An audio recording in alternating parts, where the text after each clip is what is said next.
Ta soeur s'est mariée, tu te plains. Pourquoi elle s'est mariée? Elle n'est pas belle. Pourquoi lui, c'est lui qui est devant, il n'est pas beau? Quand Dieu visite une personne, il faut célébrer le Dieu qui l'a visité. Parce qu'en célébrant le Dieu qui l'a visité, tu es en train de célébrer aussi ta visitation. Alléluia. Bien-aimé, lorsque notre vie n'avance pas, lorsque notre vie est toujours dans cette même stagnation, il faut rappeler au Seigneur ses promesses. Parce qu'il a dit, il nous a promis que nous serons délivrés de nos ennemis et nous allons le servir sans crainte. Tu ne peux pas servir Dieu avec la crainte. Pour que tu puisses commencer à servir Dieu, il faut que Dieu te délivre de tes ennemis. Parce qu'à chaque fois, si Dieu ne t'a pas délivré de tes ennemis et que tu vas le servir, tu vas toujours te rappeler de ce problème-là. Tu connais qui est ton ennemi. Ton ennemi n'est pas forcément physique. Ton ennemi peut représenter une situation, un blocage, un problème. C'est ça, un ennemi. Bien-aimé, c'est vrai, tu sais le Seigneur.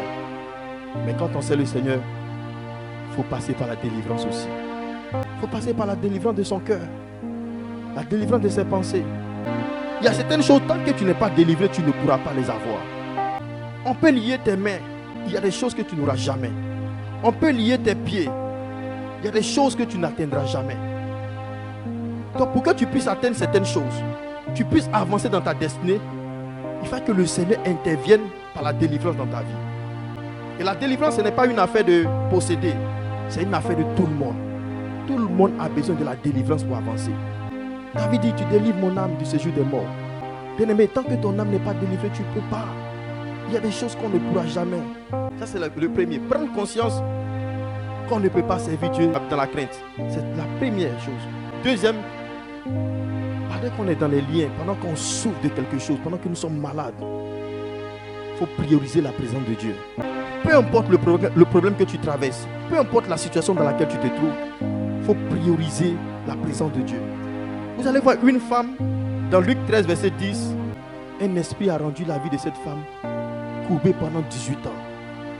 Cette dame-là que vous voyez là, elle n'est pas née avec ce problème-là. Mais la Bible ne dit pas comment est-ce que le problème est arrivé dans sa vie. Il y a des choses, tu ne sais même pas comment est-ce qu'elles sont arrivées dans ta vie. Mais la Bible mentionne que cette femme-là, elle a souffert de ce mal-là, de cette malédiction depuis 18 ans. Mais elle était où? Elle n'était pas chez elle. Elle était dans la présence du Seigneur. Au bon moment de la présence du Seigneur. Il y a des situations qui nous arrivent, on ne peut même pas se redresser pour regarder à côté. Il y a des maladies qui te limitent même. Il y a des problèmes quand tu ne peux même pas te redresser. Redressement, c'est quoi? C'est avoir la tête haute et affronter les choses. Mais tu ne peux pas tellement que tu es endetté. Mais ce matin, je suis en train de dire à quelqu'un qui est endetté que Dieu va opérer quelque chose. Lorsqu'il a vu, Jésus adressa la parole et lui dit, femme, tu es délivrée de ton infirmité. Bien-aimé, il n'y a que Jésus qui peut délivrer une personne de son infirmité. Il n'y a que Jésus qui peut délivrer une personne qui souffre dans son mariage. Il n'y a que Jésus qui peut délivrer une famille qui vit une malédiction depuis des générations sur des générations. Il faut te poser la question. Qu'est-ce qui s'est passé? Qui a lié ma vie? Comment je peux m'en sortir? On passe aussi par le jeûne, par la prière, mais toujours dans la présence du Seigneur. Peu importe ce que tu traverses, il faut être dans la présence du Seigneur.